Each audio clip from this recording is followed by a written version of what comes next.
এক বুড়ো ভদ্রলোক নিজের পায়ের নখ কাটার জন্য আস্ত একটা গ্রাইন্ডিং মেশিন ব্যবহার করত।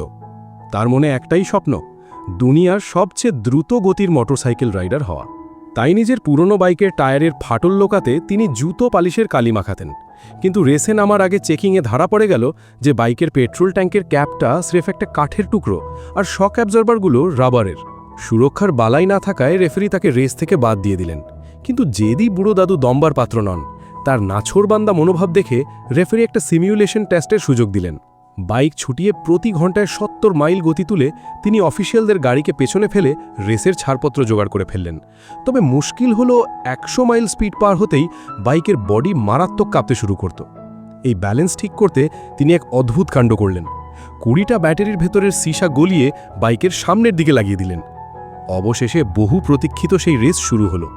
বুড়ো ভদ্রলোক পকেট থেকে দুটো ওষুধ বের করলেন, একটা নিজের জন্য আর একটা তার বাইকের জন্য। প্রথম চেকপয়েন্টে স্পিড ছুঁয়ে ফেলল ঘন্টায় ১৬০ মাইল। পঞ্চম চেকপয়েন্টে গতি দাঁড়ালো ১৮৯ মাইল।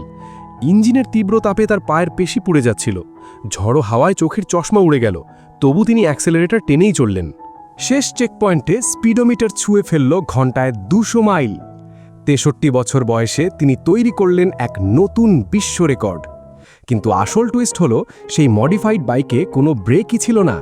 ফলে স্পিড কমাতে না পেরে বাইক উল্টে গেল এবং তিনি পিচ রাস্তায় ছিটকে পড়ে বহুদূর ঘষতে ঘষতে গিয়ে থামলেন।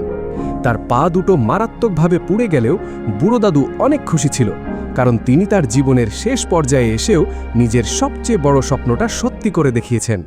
পরের পার্ট বা এই রকম ভিডিও দেখতে ফলো করতে ভুলো না।